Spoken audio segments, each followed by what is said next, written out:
We're driven by the search for better. But when it comes to hiring, the best way to search for a candidate isn't to search at all. Don't search, match with Indeed. Indeed is your matching and hiring platform with over 350 million global monthly visitors, according to Indeed data, and a matching engine that helps you find quality candidates fast. Ditch the busy work. Use Indeed for scheduling, screening, and messaging so you can connect with candidates faster. Leveraging over 140 million qualifications and preferences every day, Indeed's matching engine is constantly learning from your preferences, so the more you use Indeed, the better it gets. Join more than 3.5 million businesses worldwide that use Indeed to hire great talent fast. And listeners of this show will get a $75 sponsored job credit to get your jobs more visibility at Indeed.com/Blue Wire. Just go to Indeed.com/Blue Wire right now and support our show by saying that you heard about Indeed on this podcast. That's Indeed.com/Blue Wire. Terms and conditions apply. Need to hire? You need Indeed.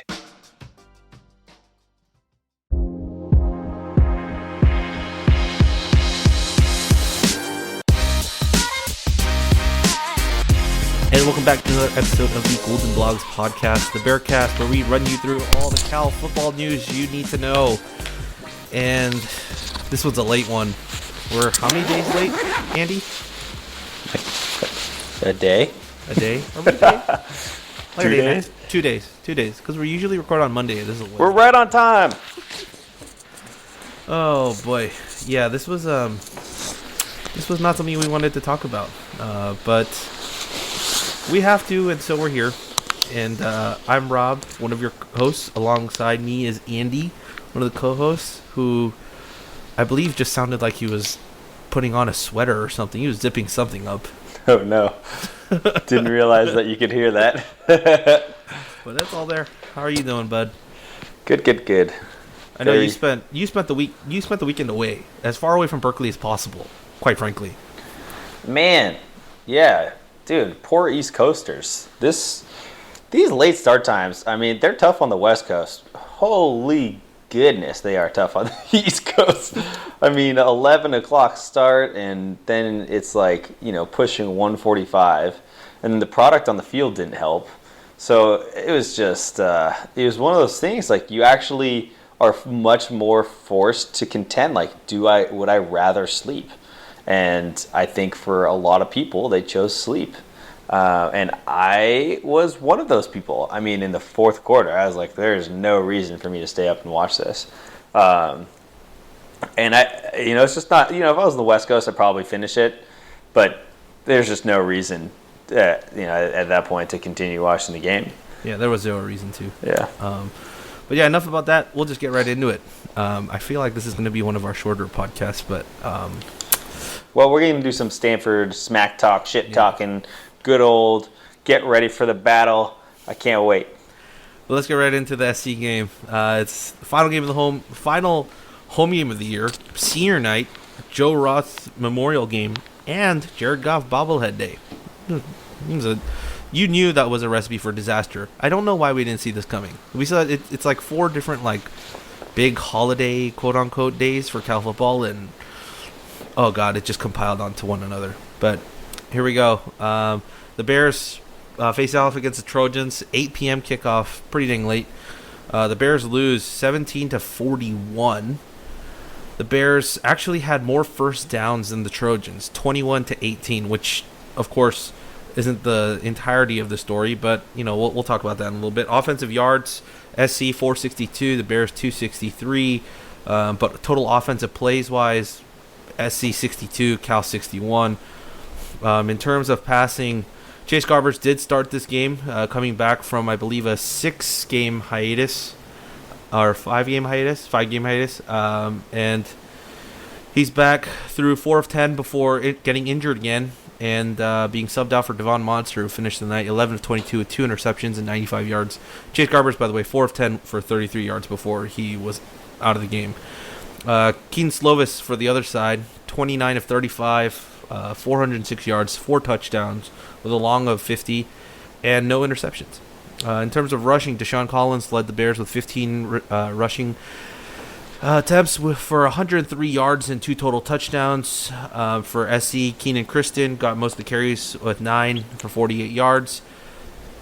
In terms of receiving, the Bears had only one player eclipse 50 yards. That was Jordan Duncan with 5 catches for 53 yards. On the other side, Michael Pittman, 11 catches for 180 yards and 1 touchdown. Drake London, 6 catches for 111 yards and 1 touchdown as well. Defensively, the Bears, of course, led again by Evan Weaver, 14 total tackles, 8 solos, 6 assisted, 0.5 tackles for loss. And then, of course, led right behind with his running mate, Coin Dang, 11 tackles, 7 assisted, 4 solo, half a sack, and 2 tackles for loss. And that was pretty much it.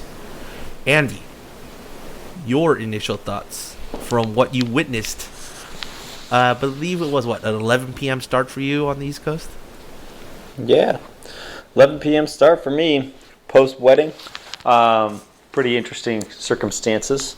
Went into it bold and full of life, and I exited weak and ready to crawl into a hole. Yeah, so it was just so odd, We had all this. We had the world's most dangerous thing, which was hope going into that game. And then we, you and I talked about this. I think we thought that we would be able to kind of handle the air raid. And USC did what USC always does, which is seemingly, except for last year, where they have that superior athleticism and they kind of lean into it in a way that we just sort of always go back home feeling like, why can't we get these same level of athletes? But I actually think, that this could have been better schemed against, but could have been better coached against. We just sort of got exposed in a lot of the same ways we've been getting exposed all year. We had third downs that we didn't convert on defensively in regards to getting them off the field. I thought the play before the end of the half to Pittman on whatever 3rd and long was devastating. Like, that was backbreaker. And I know you texted me at halftime and said, I think we're in this, and we just got to get the 50-50 balls. And I think I said something back like, yeah, maybe. So, yeah, I just think like that. We had the same issue covering kind of what I would call the intermediate part of the field, and you couldn't get consistent pressure without having to send a ton of guys on Slovis. And the second we dropped 7 back into coverage, he'd beat us. We're getting outside of the pocket, or just throwing a ball up in the air, and just our DBs getting beat. So. Yeah, I'm curious to get your thoughts, Rob. It was pretty devastating on the East Coast. I think what I texted you at halftime, I think, would have changed the premise of the game if it came down to it. The only issue with it was that my thought was, all right, they can't keep hitting these 45, 50-yard bombs that are actually covered by our guys. Like, there were so many where Cam or Jalen is on the guy, but yet he comes down with an incredible catch. And the ball placement from Keen Slovis was absolutely impeccable as well. So you combine all those factors, and it's like watching a basketball game, right? And you see a guy who's a bench role player, and he just starts lighting up your team from beyond the arc. Just starts nailing 3 after 3 after 3. And at halftime, basically, you're looking at the stat line going, okay, he's going to regress to the mean, right? But he didn't. And instead, he decides to fire off, 8 more threes and knock down 6 of them. Like, that's pretty much how this happened. I at least for myself, I kind of expected Keen Slovis to maybe, start losing a few of those, not putting the ball exactly where it needs to be put, and maybe our DB's just getting a hand in there and getting away with maybe a tug here or two. But I mean, so after the game, I was talking to Nam and Avi about this, and basically, none of us were upset with how the game went in terms of the play calling. It purely came down to execution and physical traits. And we just didn't have a DB out there that was able to match a guy like Michael Pittman one-on-one and come up with those battles. And it was just easily, bluntly put, it was just a talent deficiency or a physical attribute deficiency. And so we lost that battle square and fair, and there was nothing to do. And, there were times where we got Keen Slovis out of the pocket. we got to give credit to the takers for doing what they were told to do. We dropped most everyone into coverage, which we kind of did against Washington State as well. The only issue was Washington State's quarterback wouldn't put the ball exactly where it needed to go, nor could he buy some time and then get his wide receivers the ball. Keaton Slovis did exactly that. He would run out of the pocket, stay behind the line of scrimmage, draw the linebacker, and then just throw a perfect ball right over the top of him, and that would go for 8 yards because everyone else is deeper in the coverage trying to keep all the plays in front of them. And that happened time after time. So the takers did what they were supposed to do. But at the same time, like we've been talking about this all year, right? If people are asking why aren't the takers as good as they are, it's because they're doing their job. It's just if the pass rush isn't getting to the quarterback within 5 seconds of the snap, then the quarterback, it becomes a scramble drill. And in a scramble drill, the defense is very, very, very, what's the word here? At a disadvantage. Because you're trying to recover instead of anticipate. So, sure. I don't know. I think it may be a tad generous to say that the takers did what they were supposed to do in this instance. I think on the season as a whole, I agree with you. I think in this game, there were several plays that I think, Elijah would want back and feel like that they could have made. And I also feel like we were, in a way, like actually out-schemed. I just have issues with saying it was just on athleticism. It's not that I disagree with it. I think that plays a role in it. But you wouldn't have last year's results. It's like they had as many athletes last year. And yeah, it's like a totally different game. But I just don't know if like this year it was the athleticism that was the difference as much as it was like we have clear deficiencies that like tend to play themselves out against certain types of teams. And so what I mean by this is like Washington State, we had really fast recognition on almost every single play that they were going to run. And when it came to USC, I felt like we were a little bit more delayed. We had a little bit less idea about what they were trying to do. And then, I have to give Slovis credit. Like when he's super elusive in the pocket. So we would get him moving or we would put pressure and he's just kind of able to extend that play in a way that for sure Gordon wasn't. So, but I do really think that we actually just also got out-schemed. I thought that USC had some really brilliant play design. And then ultimately, they clearly saw that they could take advantage of our DBs over top. Like, that was it. Like, someone's telling Slovis, like, if you get out of the pocket, like, throw the ball up there on a 50-50 shot. Like, that's not just something that you would ordinarily tell a quarterback to do. It's not like, just go toss it out there, Brett Favre, and see how it works out. So I think we got out-coached, man. I think like there's reason to believe that GA has some work to do and like go back to the tape and DeRuyter and the whole defensive staff has to look at this game and sort of be like, what happened? Because I don't think just pointing to athletes and I think and I know you guys are saying it from the perspective of it's a component, but I'm just sort of pushing back a little bit against that being what I would say would be the core reason why we lost this game. Well, I think for me, the bigger issue is let's be totally frank here. Over the last 3 years with Wilcox and this staff, the type of player that's burned us the most in terms of in the passing game is bigger, like, wider framed wide receivers, right? That are either super fast or just catch radius is ginormous. Like, look at the Stanford game from last year. Like, you look at J.J. Arcega-Whiteside, 6'2", 225. You look at Colby Parkinson, who's listed at 6'7", 251. Those are the type of guys that our DBs just weren't able to handle because they just don't have the size. And then you look at the two guys that burned us the most, which is Michael Pittman, who's 6'4", 220, and Drake London, who's 6'5", 205. And so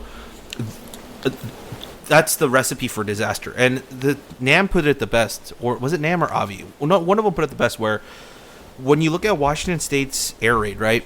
Let's say they go 4 wide. How many of those wide receivers do you think are like 5-star, 4-star / NFL caliber wide receivers? Like in your eyes, just from a Just it doesn't. If and think of That the eye said, there's test. at least two. There's at least two, right? Yeah. I'd say there's at least two as well. But then you look at the SC wide receivers, right? And you look at the four they put out. I'm thinking all four are NFL caliber wide receivers. So at some point, if you're running an air raid offense like this, some guy is bound to get open because of just how like athletically gifted they are. And there were certain plays where we just couldn't match their athleticism. And I totally understand your point. I totally understand it, and I'm 100% behind it as well. This could be just a factor, but that's, for me, this was the biggest factor and one of the ones that was just eye-opening in terms of just looking at watching the game and just being like, wow, like there's just nothing we could do against that dude he's just jumping higher, catching the ball, high pointing it, like it's just faster, it's better out of the, like there was just nothing we could do about it. And so, I mean, at least defensively. Offensively, that's a whole nother oh my goodness, that's a whole nother book. I don't think Tolkien could write a trilogy that could cover everything that we needed to talk about with the offense, but Going there, huh? Yeah. Lord of the Rings jokes. oh yeah, it's time. It's needed. It's so needed. But yeah, I guess we should move on to the other side of the. Here's the thing. Number 15, who is Drake London, right? Who's one of the wide receivers for SC. Yeah. He was, I believe, a 4-star wide receiver coming out of high school. He is also playing basketball for the SC Trojans. He was, I believe, a 4-star guard. Goodness. So he's playing both sports. So you just know how monstrous athletic that kid is. Just born with it. Man. So let me ask you a question, Rob. Go for it. So this is I know we have our question segment, but this is my question to you. Let's go to the Tattersall hit. Yep.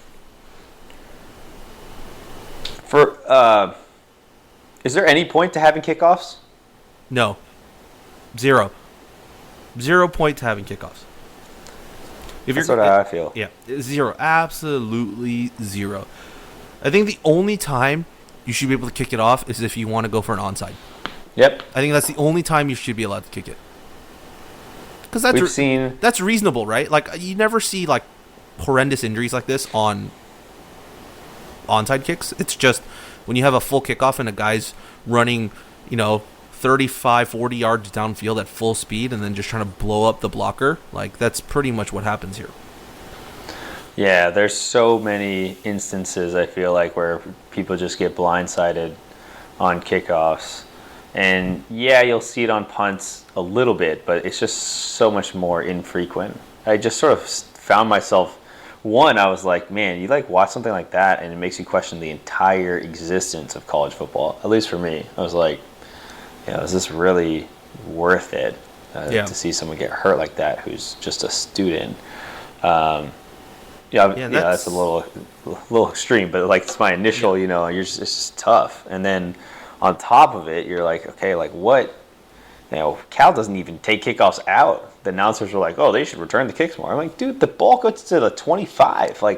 I don't really see the logic for taking the ball out that often. And they're saying, oh, SC's a special team unit is vulnerable. I was like, also our special teams unit wasn't really doing anything all year. Anyways, I just sort of felt like, outside of the fact that it was a missed targeting call, outside of the fact that, in my opinion, it was particularly a dirty play based on how the defender or the blocker kind of loaded up and then sprung directly into Tattersall, and then it was a blind hit, and yeah, he used some of his arms, but still it was I just think it came in on a play that, I hope in 5 years isn't even a part of college football anymore. Yeah, the first thing is, man, everything goes out to Tattersall. Wilcox did say he's been discharged from the hospital, which is a very, very good sign.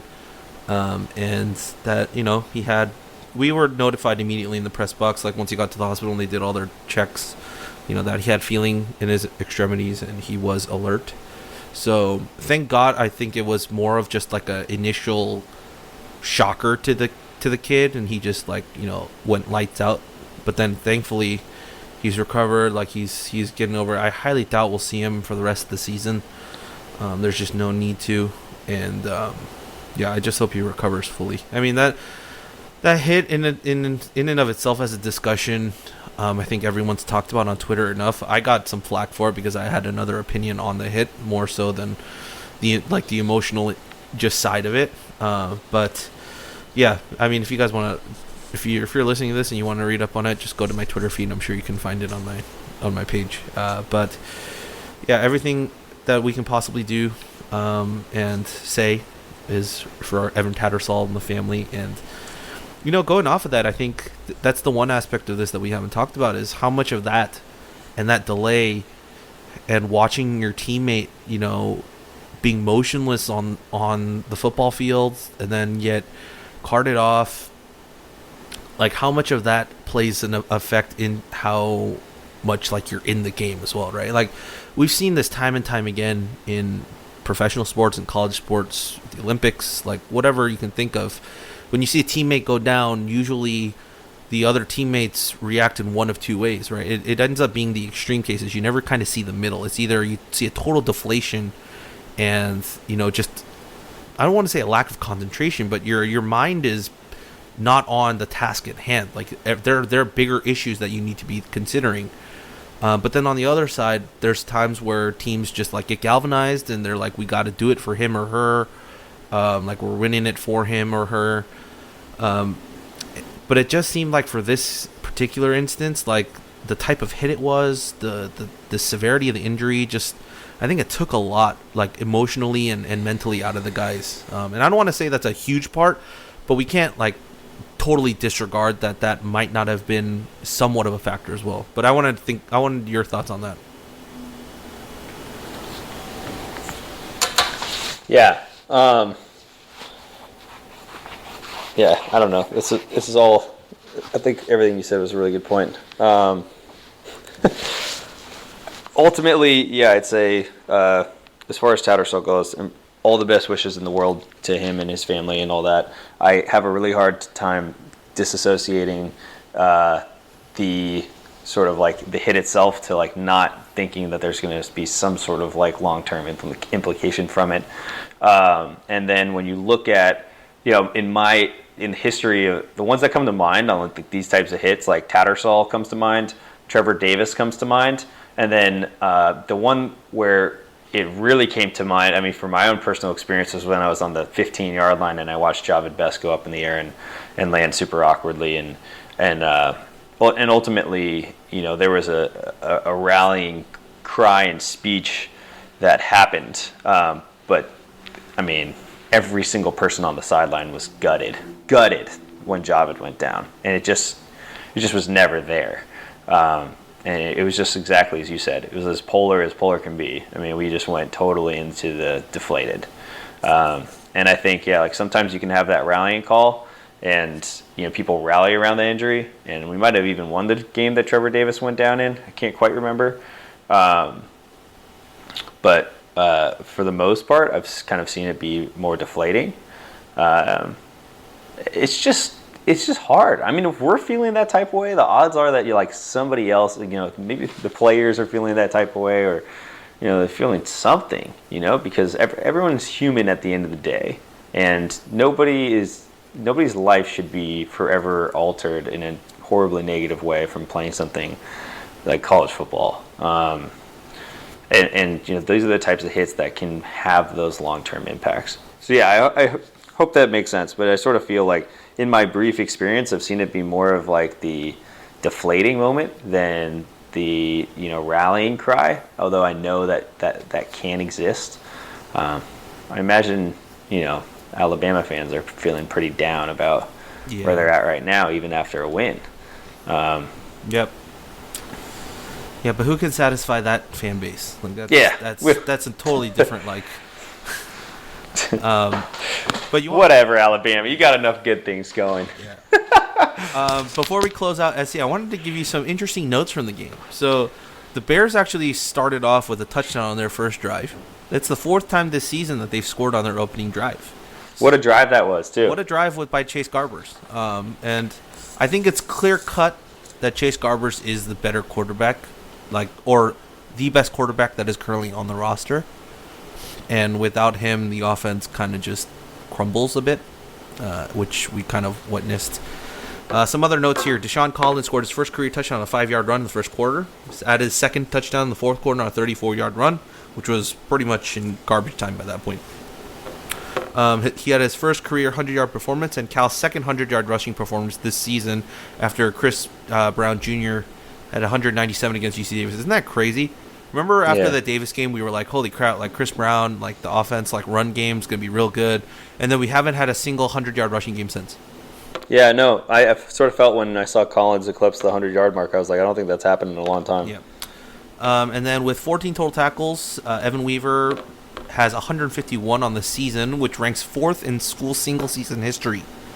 Weaver now owns 2 of the top 4 spots on that list. Weaver has posted double-digit tackles in 16 of the last 17 games. And then also Evan Tattersall, who was injured, that's the note, is that he's alert, movement in extremities, and was taken to the hospital as a precautionary measure. And then also, you know what the crazy part is? The attendance was great. Attendance was at 46,000, which, all in all, pretty good for an 8 p.m. game. So, I was going to say, I feel like I actually called that on the last podcast. where I shouted out 46K as the attendance. I'm not positive. I won't go back and re-listen for it, but I'm just going to say right here, right now, I think I did call that number. I think you did mention a prediction of the attendance, and I think it was somewhere right around there, which is quite impressive. It looked good on TV. Yeah, it was great. It was. I mean, usually over the last few years, it's been a lot more SC fans than it has been Cal fans. But today, or that night, it was definitely Cal fans. And then by the time the score went to, I believe, like 24-10 or 27-10, 27-10 is basically when everyone started to leave. So, yeah, that makes sense. All right, well, let me give you my last, kind of the couple of talking points that I had. Collins was one of them. I know I tweeted out saying that I think he could be the next great Cal running back, and Rob was quick to denounce me on that one. But I mean, he shows way better than Dancy. He's definitely a better like all-around back. You know what I mean? Like he's not just a passing down back. He's a guy you can hand off and can bounce it outside, can go up the middle. Like he runs fierce. And so I love his running style. That's for sure. He has really good vision. He makes the right cut. He makes the right read behind the line, and he does an amazing job of avoiding what I would call negative or no gain plays. And I don't know how he is in pass protection as well, but I just sort of felt like it's kind of a clear pecking order that Collins has kind of usurped Dancy on the depth chart. So I'm excited. I think he could have a potential big game against like a UCLA. Or even somebody like Stanford. So, we need that in order to kind of win the game this weekend. Yeah, especially with Chris Brown Jr. and the Trace Garbers, just their status for the game up in the air as well. So, yeah, officially out with. Are we allowed to say what it is? I actually don't think anyone knows what it actually is. Oh, yeah, really? So, yeah, I mean. Bo Baldwin today, I think, or yesterday in his post-game conference kind of said, like, oh, they're week to week, or they're day to day. And the wording of it kind of made it sound like it was a concussion. But they didn't actually say what it was. I think we're just all kind of inferring that that's, like, what it was. And maybe that is the case. I'm not too sure. But at the very least, we know that, like, Chase Garbers didn't have a sling on. He just had a towel wrapped around his head like the entire rest of the way. And then I don't think we ever saw Chris Brown on the sidelines for the rest of the game. Don't quote me on that, but I don't remember seeing him at all. So yeah, I mean, it kind of aligns up. If Chase hadn't re-injured a shoulder, I think you would have seen him in a sling. Yeah. But you didn't see him in a sling at all. He was fine. He was warming up with the other quarterbacks, like throwing the ball around too. It's just he didn't have his helmet. So I thought Chris Brown looked like I think they did show him on the sideline in the second half, and then it looked kind of like a concussion. I'm just surprised. Like back in the day, remember when players would get concussions? Like Chris Brown's kind of obvious, right? This big hit. Yeah. You could even see Chase Garbers jump away from that hit because it was so loud. Yeah. Like, I've never seen anything like that. And then, but remember they used to wear sunglasses to protect the eyes from the light? Yep. Like, I don't know, his game was at night, but I always thought that the big bright lights shining down in the stadium would, not be good for players. But anyways, back to my final point about the SC game. I feel like there was a clear sequence in this game. It was the SC's final drive of the first half, where every single time we got pressure on Slovis, we actually shut them down. I mean, they got into our territory, and then we were just sending blitz after blitz after blitz, right? And then we get them, and there was a clear false start that pushed SC back. And then we took off the pressure, we dropped 7, and what ended up happening was they scored the touchdown on that very play, right? They threw it deep. Elijah gets beat on a double move because we didn't get enough pressure on Slovis, and then Elijah slips and, boom. That, to me, was like in a microcosm the issue I had with this football game. And then in the second half, things just kind of got out of hand. But the first half, it was a competitive football game. And to me, like, getting that pressure on the quarterback when we were doing those blitzes was working extraordinarily well. But it was when we would try to drop back and play in coverage, it just sort of felt like, he would be able to pick us apart. And it was tough. It was tough to watch. I still miss my boy Alex Funchess a lot. I think we're really missing Chris Palmer and some guys on the D line that make it easier for us to get that pressure without having to send all those guys.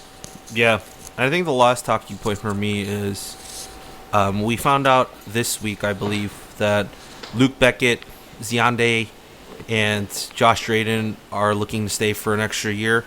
Drayden, they're redshirting him, so he will be back next year. The other two guys, they're looking to get a 6th year of eligibility because they had seasons in the past where they were out injured. And I think the staff wouldn't bring it up unless they had, some sort of optimism that it could work. So if they bring them back, for next year, like that's huge in my opinion. Especially shoring up that defensive line with some of the younger guys that we have coming in, especially at nose, which means we can move Beckett back to his natural position, maybe outside. I think I was talking to Nam about it, and Nam was like, "Yeah, that's if they're able to come back, that's probably a +1 in the win column. Like at least one win will be swung because we have that depth there." And I think that pretty much holds true. I put the line probably at 1.5, but yeah, that was the other big line of news that came out of came out of the game week. But yeah, that's pretty much it for the SC game. I think we got plenty of questions, so I think we should just roll on to that. What do you think? Yeah, let's do it. All right, here we go. First one. All right, we got from Mario on Twitter. What was going on with the blown coverages deep? Does Modster go through any progressions at all?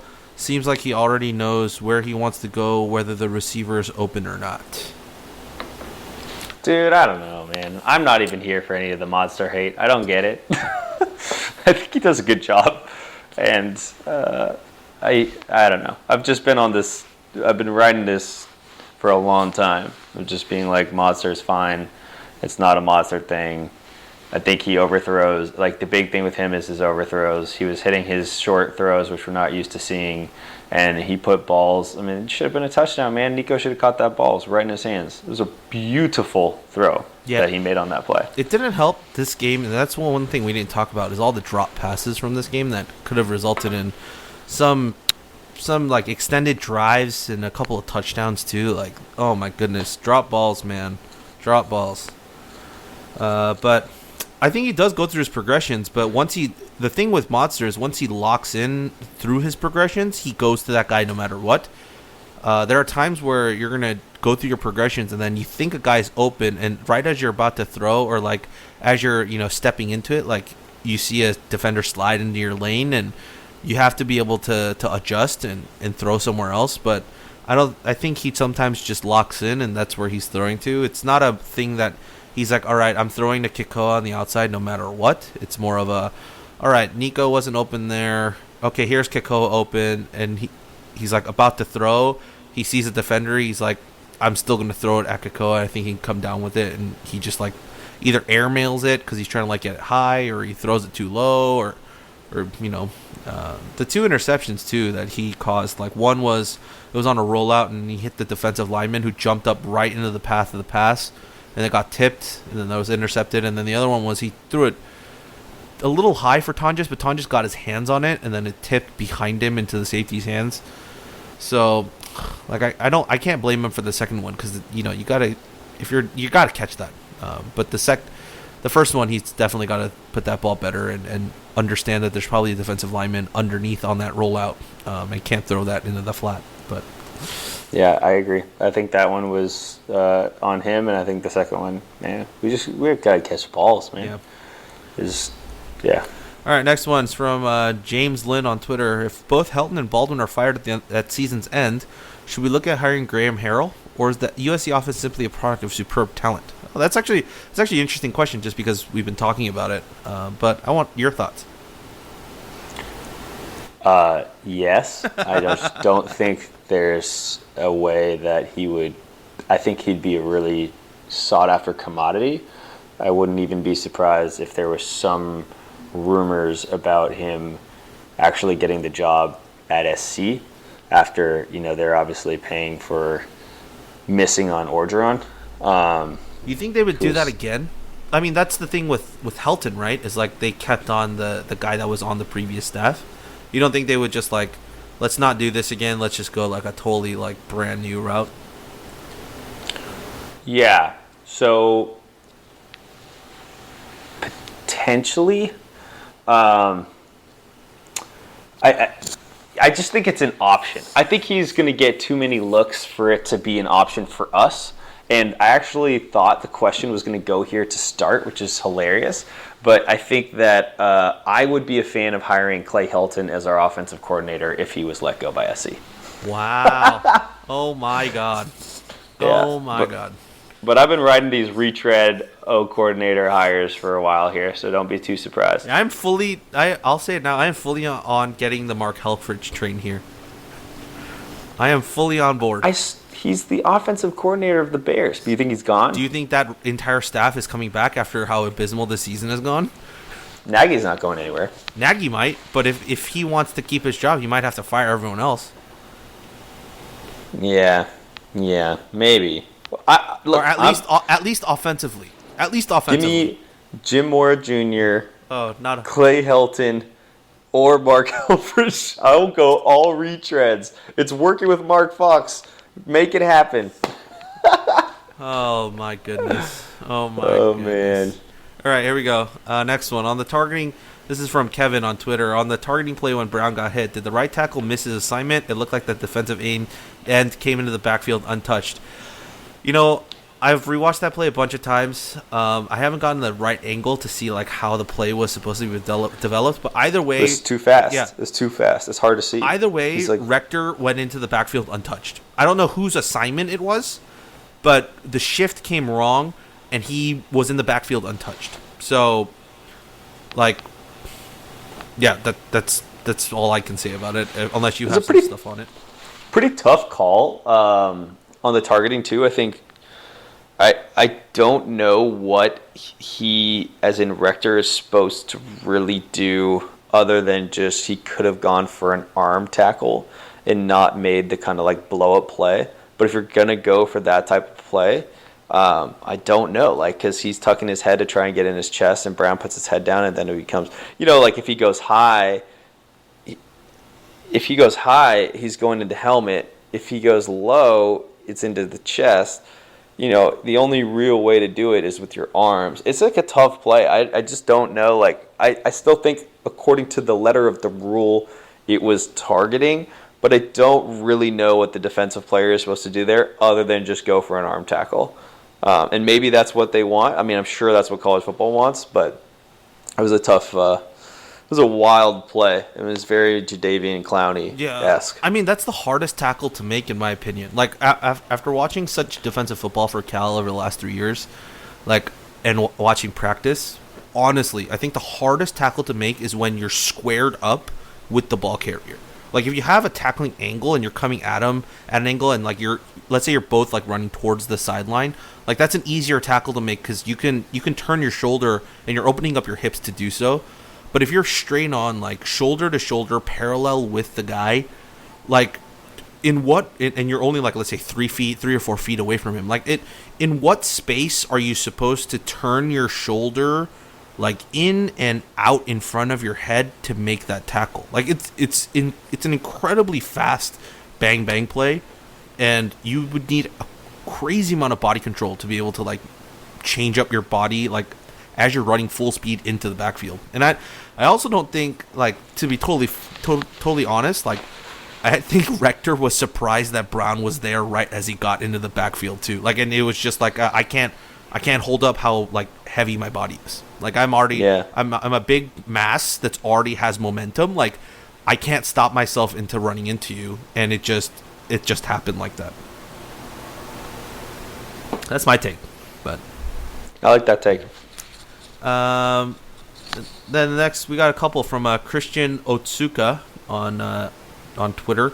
Why do we have so many design plays for Chase who's coming off a design? I guess he's asking why did we have so many design run plays for Chase who's coming off an injury? That's the first one. You got any ideas for that one? Yeah, because if they're medically cleared, the assumption is they're medically cleared and therefore able to kind of sustain those hits. But I had the same reaction myself. Was, we're trotting this guy out there, and you and I talked about this last week. It was like, give him a week to get the strength back, and then just focus everything on the big game. I still think that was probably the right call. Yeah. Was giving him an additional week and then going into big game fully. Like, hindsight being what it is now, it's like, oh my gosh, of course that was the right call. But yeah, I don't know. It's kind of the problem with the offense in a way is how much it depends on the quarterback to run, and I just don't know if the amount of injuries we're seeing, if it's actually like an injury issue with us or like unlucky, or if it's just a product of the fact that we put our quarterbacks out in a position to be hit more often than, say Oregon. Yeah. Yeah. I think you're playing that gamble, right? Like it's playing the numbers game where if you have a running quarterback, like you can get more leverage on the defense because you have an extra body that's a ball carrying threat. And when you're able to do that and you block properly up front, like it gives you an advantage. And so we haven't had that for the last couple weeks. And then when Chase comes back, at least we know for sure that the dude can run out of the pocket, and playing design runs for him, like we can get some significant yards out of that. The only issue is I don't know how many of those were actually like RPOs, like true RPOs that we ran like with Devon last week. Versus how much was Chase just deciding to run. I can't remember what the play was on when he got injured, but at the very least, like he didn't injure his shoulder, so I guess in hindsight, like this wasn't like, why would you put a guy who's still not like 100% like healed out there? Like if this is what we're kind of thinking it is, which is a concussion, then it's a totally different injury from what he was injured from, like, and he didn't re-injure the shoulder or injure another shoulder. So yeah, it's a weird thing. But yeah, we'll move on to the next question. They want to Christian has 3, so this is the second one. Is can we ban the USC ban for disregarding the game day producers all night, especially during the Bryce Turner tribute? So have you weren't at the game, but have you read up on this and what this whole situation is? But you for sure take it. Yeah, I'm aware. Yeah, I don't know if you can ban the band per se, because the band is going off of what the band director is doing, right? And you're a college student who's in a band like this, and if you've been in a band or on a team, regardless, like you're in full trust of the director or the coach or whoever it is to be in control and to be in full understanding of what is going on in your surroundings. So like if you're told to play, like you're just naturally going to play without thinking. And that's what I think the band did.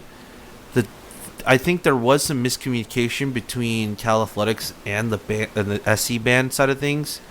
But at the same time, like his family was shown up on the screen. Like everyone was clapping, like standing up. Like if you just took a second to just survey your surroundings, regardless of if they heard like the bench or the mic men or anyone like telling them to stop playing. Like let's just say you didn't hear any of that.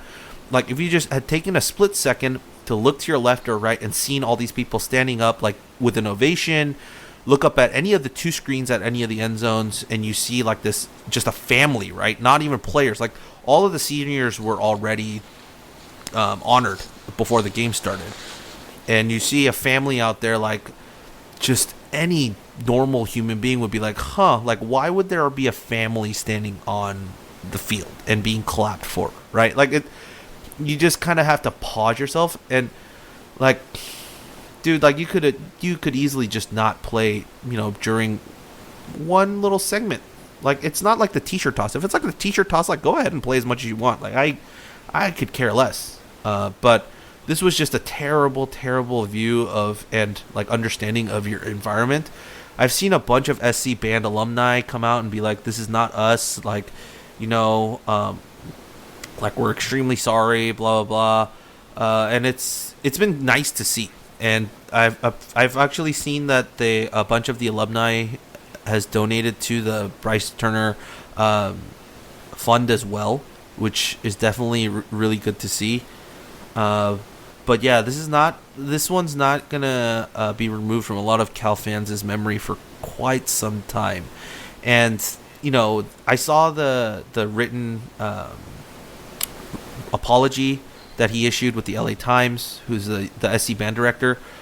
But he kind of deflected a little bit, in my opinion. He didn't take full responsibility for it. He was kind of like, "Oh, there was some miscommunication, and we played at fault," And I'm like, I read that, and I was like you could have worded better, dude. Like you could have just fully taken it on, just like, it's my fault. Like just man up and just been like, you could have covered for your students and all those band members as well, and just been like, it's my fault. Like I had no like understanding of what was going on, and we just wanted to play more music for our team and get them pumped up, and totally my fault. But kind of deflected it and was like, oh, there was some miscommunication between the game day staff and all that. Like, come on, dude. Like just shoulder the responsibility. But I don't think you can ban the band. But yeah, there are definitely steps that need to be taken here. But yeah, I think you nailed it. I don't know. I'm not a huge fan of bands. Nor am I a huge fan of the USC band. So, it's kind of part of the fun for them to come in and play that stupid song 105 times every time we play. And I can totally understand why other fans are just like had enough and don't think they contribute positively to the environment and don't want them to come. So whatever outcome it is, I'll still be booing them and waving dollar bills their direction. So all right, next one. Cal Cangila on Twitter asks, who of the injured players do you expect to play in the big game? Out of the injured players? I don't... Anybody's guess. Yeah, it's anybody's game. I mean, we didn't know Chase was starting until, Friday night? So, we really don't know. We really don't. Yeah. Like, there's just no way of knowing. It's a good question. All these have been, by the way, great questions. Yeah. I have no idea. Yeah, I have no idea. Hopefully, Kakoa Crawford plays. If you can glean something from the post game or the weekly press conferences that I can't, please let me know. Because we cannot, for the life of us, figure out who's playing and who's not based on what the coaches are saying. If you have cracked the Wilcox code, holla at your boys. It's a freaking enigma, man. It's impossible. It's impossible. All right, we got one from Tony Macaroni. How relieved are you that we won't have to wonder what would have happened for the first time in program history if we'd swept the California rivals and yet somehow not gone to the Rose Bowl? That's such a good question. Yeah. Am I relieved? Are you relieved? No. No. If we don't get to the Rose Bowl, but we had defeated all 3 California schools, I would say the season was a success. I think everyone would have been on cloud nine. I mean, we would have had a shot at cloud 9 wins. Yep. That cloud has like rained out, disappeared, evaporated, vaporized, like whatever word you can think of. The cloud is now gone. It was there. It was there for the taking, and we refused to take it.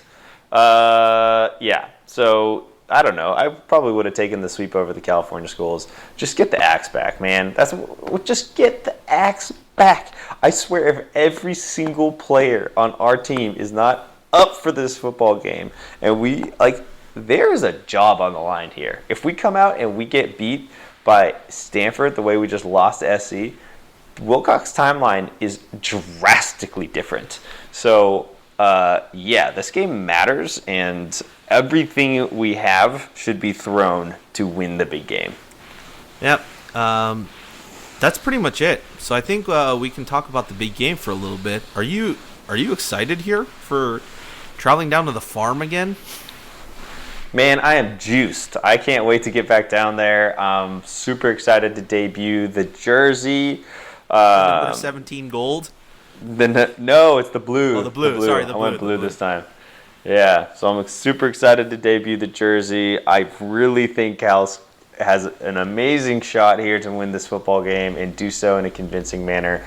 I don't expect a lot of Stanford fans to show up, so I think we can kind of bring the noise at the field. Like, hopefully we travel really well to this, but God, man, I want this streak to end. I do not want to go into 2020 with this streak still being a thing. We need to get this win over Stanford. We need to start winning these recruiting battles, and we need to send the entire Stanford program down the terrible direction they're heading and not do anything to prevent them from going that way. Yeah, I'm all for Stanford reverting back to like what they were in the 2000s, like when we were in college, like just like before Harbaugh, like the starts of Harbaugh and like the right before Harbaugh of those were the fun times.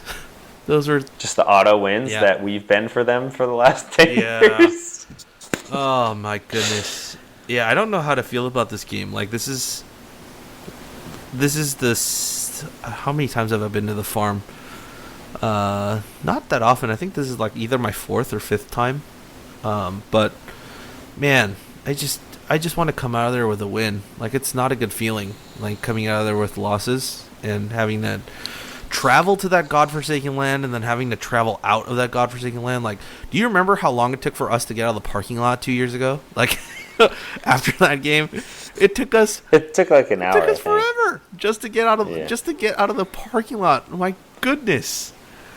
So yeah, I'm hoping that we have more fun. I know Nam already has bought tickets with Avi in a location where they're able to jump the wall onto the field, like just in a very, very prime location. Because Nam wants someone to take a picture of him being the first one to run out on the field after we win the axe back. So he's at that point. Are you at that point? Like, are you thinking of like your game plan of like, when am I going to jump onto the field? Where am I heading? Am I heading towards the 50-yard line? Am I heading towards the Cal bench? Like, what is your route to, like, as soon as the clock runs out and we have won the game? I will be elated, slow to move in any direction.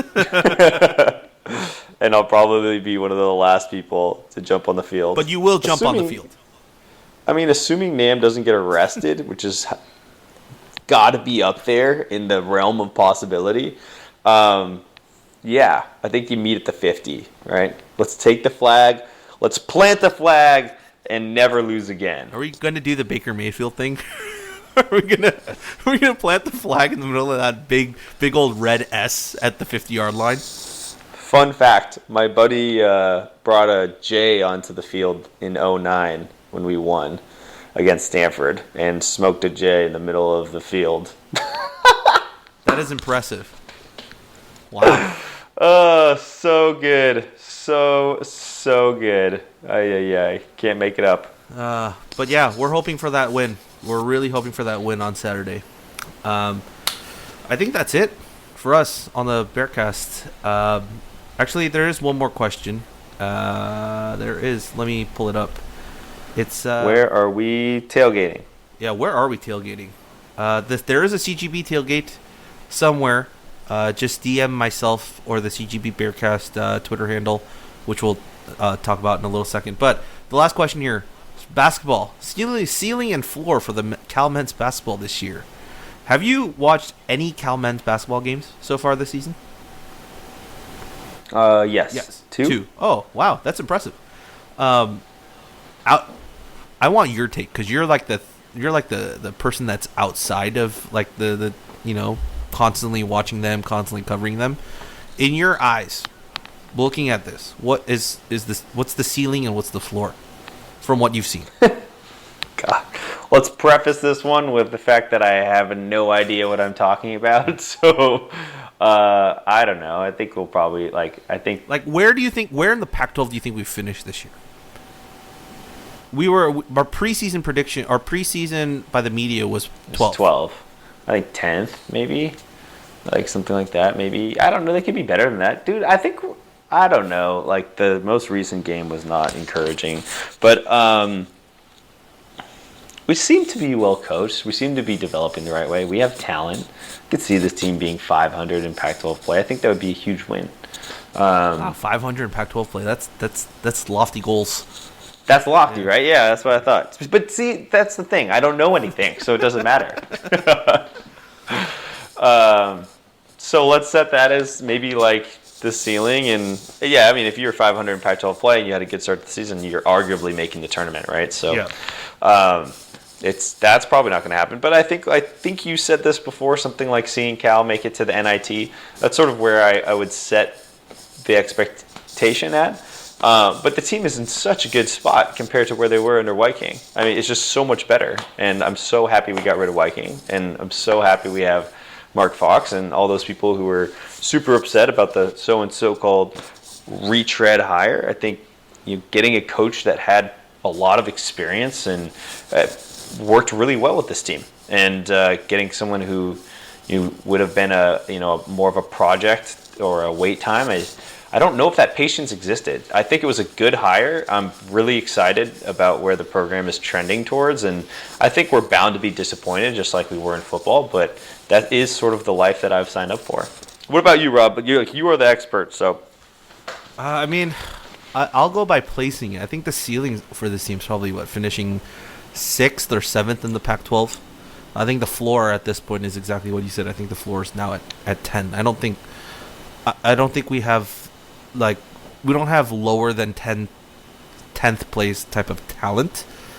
I don't know who the teams under us would be. I think Washington State probably is one of them. But yeah, I think it's just one of those where the team is starting to get better. Like I tweeted this out. As much as we love what Fox has done with these guys and how well they're playing, that means at the same time we have to give credit to the previous staff for bringing in such decently good talent. Like Matt Bradley was a Viking Jones recruit, Jacoby Gordon was a Viking Jones recruit, Paris Austin was a Viking Jones recruit, Grant Anticevic was a Viking Jones recruit. There are guys that are on this team that are starting to blossom, and the previous guys brought them in. Granted, is the new staff the ones that are cultivating that talent? Probably, and I think that's a 99% yes. But yeah, credit to them building our roster with a few 4-stars sprinkled in there to give us a competitive edge in games with some other teams. And you're seeing that with our first 4 games. That Prairie View A&M game was not pretty, but ultimately at the end we had enough talent to eke it out. And that's pretty much what it's going to be like. We're going to be in some games that we're not supposed to be in, but we're going to be very close in games that we should have handedly won. So that's pretty much, I think, how the season is going to go. So if you're listening to this on Thursday, whenever you're listening to this, just know we're playing Duke, the number 1 team in the country tonight. So that's big time. Big time. And then we either play the winner or loser of the Georgetown, Texas game. So that's right there. That's right there. This is a good test for where we're going to go. I severely doubt we're going to win. Ken Pom puts us at a 5% win percentage. Bears in 4. But I did tweet that out. Did you see that? Bears won by 4 against Prairie View A&M. The Bears are 4-0, which means the Bears in 4. Bears in 4. Better times ahead, folks. Bears in 4 quarters against Stanford. Let's do this thing. Let's get the axe back. Rob, we have never gotten the axe since we have been on this podcast. Yep. We haven't, buddy. We haven't gotten the axe back since we were in college.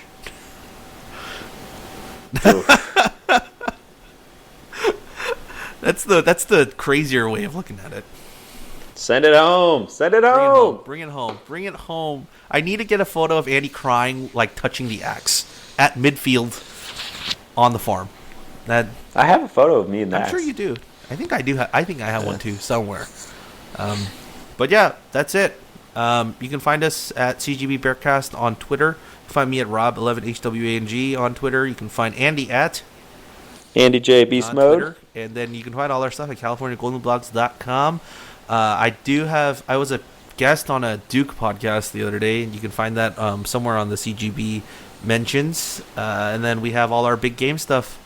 That's all on the website. Christopher H. I don't know, Andy, if you've read it, the offensive preview that came up today. Absolutely beautiful, beautiful work by Christopher. He's got another one coming up tomorrow. He's taking over the defensive preview for this week. So he's got that going. And that's pretty much it. No other housekeeping news. And we'll see you at the 50. See you at the 50 on the farm. See you Saturday. See you at the 50. And as always, go Bears. Go Bears.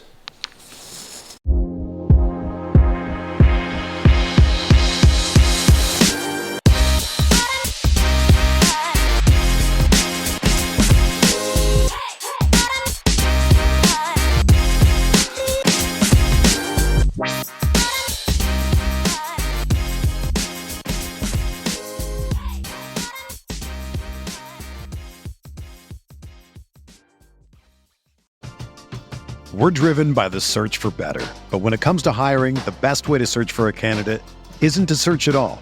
Don't search, match with Indeed. Indeed is your matching and hiring platform with over 350 million global monthly visitors, according to Indeed data, and a matching engine that helps you find quality candidates fast. Ditch the busy work. Use Indeed for scheduling, screening, and messaging so you can connect with candidates faster. Leveraging over 140 million qualifications and preferences every day, Indeed's matching engine is constantly learning from your preferences, so the more you use Indeed, the better it gets. Join more than 3.5 million businesses worldwide that use Indeed to hire great talent fast. And listeners of this show will get a $75 sponsored job credit to get your jobs more visibility at Indeed.com/Blue Wire.